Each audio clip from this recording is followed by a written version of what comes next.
Shrimad home remedies में आपका स्वागत है। और हम आपको बताएंगे कि धर्म का असली मर्म क्या होता है। देखिए, धर्म के विभिन्न विचारों पर चलकर हम धीरे धीरे बड़े होते हैं। वही विचार हमारे मन में बस जाते हैं, लेकिन आजकल लगातार कई बार इसमें ह्रास देखा जा रहा है। नीचे की तरफ वो ग्राफ गिरता चला जा रहा है। हर व्यक्ति अपने धर्म को छोड़कर दूसरे धर्म के प्रति अधिक आकर्षित होता चला जा रहा है। पहले हमारे पूर्वजों ने जिन चीज़ों को दृष्टि में रखकर धर्म को महत्व दिया था, हम उससे बिल्कुल हटकर सोचते हैं। आखिर क्यों? जैसे कि एक किसान का धर्म खेती करना है। अगर उसी कार्य को निपुणता के साथ करे तो उसे उस कार्य में सफलता भी मिलेगी। हर व्यक्ति को अपने धर्म को समझना जरूरी है। अपने अपने धर्म को समझकर उसी में रुचि के साथ कार्य करने में हमें सफलता जरूर मिल सकती है। साधारण तौर पर यह देखा गया है कि कई व्यक्ति ऐसे भी होते हैं जिन्हें अपने धर्म और कर्म से अधिक दूसरे के धर्म और उनके कार्य लुभाते हैं। और ये हकीकत है, यार वो ये काम कर रहा है, वो काम कर रहा है, यार उसमें वो उतना ज़्यादा कमा ले रहा है, वो उसमें इतना ज़्यादा कमा ले रहा है, हमें भी वही काम करना चाहिए। ज़्यादातर लोग ऐसे होते हैं कि जो अपना काम से ज़्यादा उन्हें दूसरे के काम में इंटरेस्ट होता है। हम उनसे प्रेरित होकर वही करने बैठ जाते हैं, जबकि हमारी अपनी धर्म के प्रति निष्ठा धीरे धीरे कम होने लगती है। और जिस कार्य को हम मन लगाकर करने बैठते हैं, वही कार्य सुचारू रूप से भी कर पाते हैं। तो किसी भी काम को मन से कीजिए, वो ज़्यादा इम्पोर्टेंट है। दूसरे के धर्म को अपमानित करना हमारा इरादा नहीं होना चाहिए, चाहे वो धर्म हो या फिर कर्म हो। अपने धर्म पथ पर दृढ़ रहते हुए दूसरे के धर्म के प्रति समान सम्मान का भाव रखना बहुत जरूरी है। अगर ऐसा किया जाए तो जो व्यक्ति अपने धर्म का मर्म सही रूप से समझता है, वही व्यक्ति दूसरे के धर्म के प्रति अपने दिल में समान सम्मान का भाव रख सकता है। कुछ अहंकारी व्यक्ति जिन्हें धर्मों, मर्यादाओं और संस्कारों के मोल का एहसास नहीं होता है, उनकी वजह से समाज में धर्म के नाम पर व्यभिचार व्याप्त होता है। हम सभी धर्म रूपी शब्द में आस्था तो रखते हैं, मगर धर्म का वास्तविक अर्थ, उसका मर्म क्या है, कभी समझने की कोशिश नहीं करते हैं। जो मूल रूप है उसे समझने का कोशिश नहीं करते हैं। आज मूल विषय क्या है? धर्म क्या है? धर्म की क्या आवश्यकता है? धर्म का मर्म, मतलब धर्म शब्द से क्या अभिप्राय है? धर्म शब्द संस्कृत की घ्री मतलब धातु, घ्री से बना हुआ है। घ्री का अर्थ है धारण करना, संभाले रखना। धर्म की व्याख्या शास्त्रों में की गई है। परोपकारम पुण्याय पापाय परपीड़नम, अर्थात परोपकार करना ही पुण्य है और दूसरों को किसी भी भांति सताना या दुखी करना पाप है। जो चीज सबको संभाले और मिलाए रखे, वही धर्म है। जिस बात से किसी को भी दुख न पहुंचे, वही धर्म है। धर्म के 10 लक्षण हैं: धैर्य, क्षमा, इंद्रिय, दमन। दमन मतलब हो गया निरअहंकारिता, अस्तेय पवित्रता, बुद्धि, विवेक, सत्य और अक्रोध। हम सभी लोग अपने आप को धार्मिक कहलाना पसंद जरूर करते हैं, मगर आत्मा से ही कभी कभार पूछ लिया करें कि हम कितने धार्मिक हैं, तो हमारी कलई अपने आप हमारे लिए खुल जाएगी। धर्म कर्म के नाम पर हम जो कुछ करते हैं, उसका अधिकांश हिस्सा भगवान को रिझाने या दिखाने के लिए तो शायद ज़्यादा करते हैं, बल्कि लोग दिखाऊ संस्कृति का ही हिस्सा बनते चले जा रहे हैं। वो दिखाते हैं कि हम बड़ी धार्मिक हैं। लोग डोनेशन देते हैं तो डोनेशन कभी बताना नहीं चाहिए, पर लोग डोनेशन देते हैं तो बताते हैं कि हमने भैया डोनेशन किया।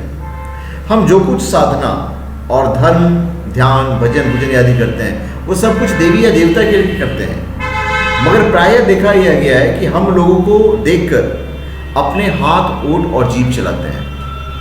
दूसरे लोगों को देखकर कोई हमें नहीं देख रहा है तब कुछ भी नहीं करते हैं और दूसरे तीसरे विचारों में खोए रहते हैं, अपने अन्य कामों में मन लगाए रहते हैं। धर्म को हम अपने उपासना पद्धति ही मान लिया है, जबकि धर्म का संबंध जीवनचर्या के व्यापक अनुशासन और वैश्विक सोच की उदारता से भरा हुआ है।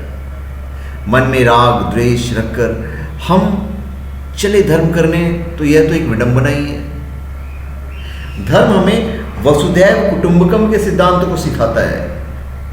सच में देखा जाए तो कहा भी गया है कि जो धर्म को धारण करता है, धर्म उसकी रक्षा करता है। कोई कितना ही साधन, भजन पूजन, अनुष्ठान आदि कर ले, यज्ञ कर ले, धार्मिक समारोह आदि से लेकर मंदिरों और मूर्तियों की प्रतिष्ठा में लाखों करोड़ों रुपए दान कर दे, इसका कोई मूल्य नहीं है यदि वह पैसा पवित्र नहीं है। लोग सोचते हैं भाई हमने ये जरा हराम का कमा लिया है 100 रुपये, तो चलो भैया हम इसका 20% दे देते हैं भगवान को। अरे कमा तो तुम गलत तरीके से रहे हो, और उसके बाद फिर 20% जो तुमने दिया है उसका भी ढूंढोरा पीट देते हो, तो वो धर्म नहीं है।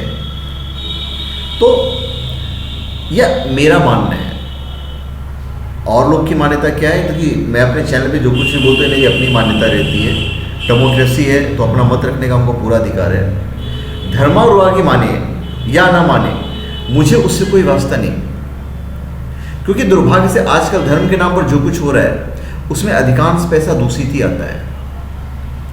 और साधु संत और बाबाओं ने भी धर्म के नाम पर गंदे और प्रदूषित पैसे को शुद्ध करने का ऐसा भ्रम बना रखा है कि धर्म और काले धन, पाप धन, दूषित धन सब कुछ एक दूसरे का पर्याय हो गया है।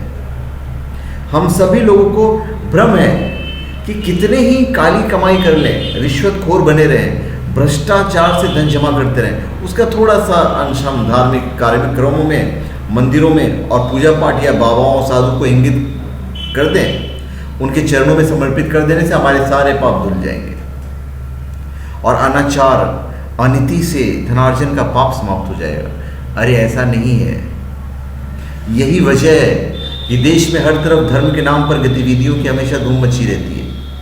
हर दिन कोई न कोई आयोजन होता रहता है। इसके बावजूद न शांति स्थापना हो पा रही है, न संतोष। प्राकृतिक, दैवीय और मानवीय आपदाओं का ग्राफ निरंतर बढ़ता ही चला जा रहा है। कहीं भूकंप आ रहे हैं, भूस्खलन हो रहा है, कहीं बाढ़, सूखा और दूसरी सारी समस्याएं बढ़ती चली जा रही है। इन सभी का मूल कारण यही है कि धर्म के नाम पर जो कुछ हो रहा है उसमें शुचिता समाप्त हो रही है, प्रदूषित और पाप की कमाई लग रही है। जो कर रहे हैं वे भी, जो करवा रहे हैं वे भी, उनका भी धर्म से कोई वास्ता नहीं है, बल्कि इन लोगों ने धर्म के नाम पर एक धंधा चला रखा है। यही कारण है कि भगवान भी इन लोगों की उपेक्षा कर रहा है और हम सभी मूर्खों को भी उपेक्षित कर रखा है, जिन्हें धर्म के मूल मर्म से कोई सरोकार नहीं है। आज लोग सेल्फ मेड गॉड बन जाते हैं और लोग उनके पीछे कतार में पैसे लेके खड़े रहते हैं भाई। और ये हम बड़े बड़े सेलिब्रिटीज़ की बात कर रहे हैं, बड़े बड़े मिनिस्टर्स की बात कर रहे हैं, ये वहाँ पे जाके चढ़ावा चढ़ाते हैं कि हम आपको दे रहे हैं।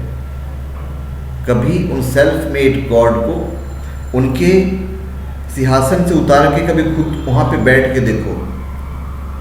जब आप गीता देखते हैं, जब कृष्ण जब गीता कह रहे थे तो कृष्ण अर्जुन के सारथी थे।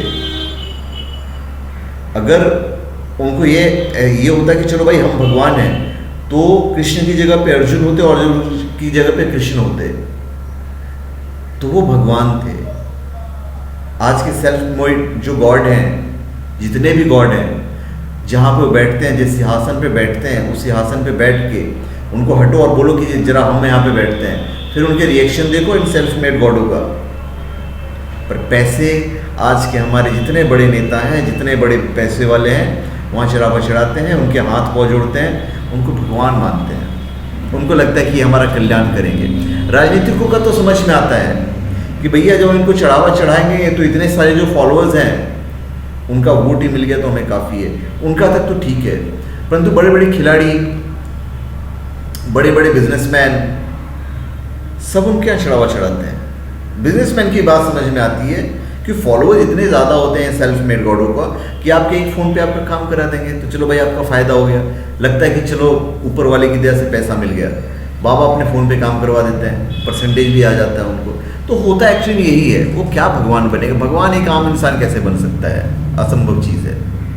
और इसी कारण भगवान भी हम लोग की उपेक्षा कर रहा है और हम सभी मूर्खों को उपेक्षित कर रखा है, जिन्हें धर्म के मूल मर्म से कोई सरोकार नहीं है। धर्म सदाचार, मानवीय मूल्यों, आदर्शों और विश्व मंगल के लिए जीने का दूसरा नाम है। असली धर्म वही है जिसे देख, सुन और अनुभव कर हर किसी को प्रसन्नता का अनुभव हो, चाहे वो मनुष्य हो और दूसरे कोई से प्राणी या जड़ चेतन जगत में ही क्यों ना हो। धर्म वह छत है जिसके नीचे कोई भेदभाव नहीं है, बल्कि पूरी सृष्टि का भरण पोषण और रक्षण करता है। हम सभी को चाहिए कि धर्म के मूल मर्म को आत्मसात करें और मानवीय मूल्यों से भरे पूरे उन विचारों और कर्मों को अपनाएं जहां हर कोई एक दूसरे से प्रसन्नता का अनुभव करे। मनुष्य और जगत के हर प्राणी के बीच प्रेम, सात्विकता और पारस्परिक विकास की भावनाओं से भरा माहौल हो। तो धन्यवाद। आप हमारे चैनल पे सब्सक्राइब करें और अपने कमेंट दीजिए, और अगर हमने कुछ गलत कह दिया हो तो बिल्कुल हम माफ़ी चाहेंगे। धन्यवाद।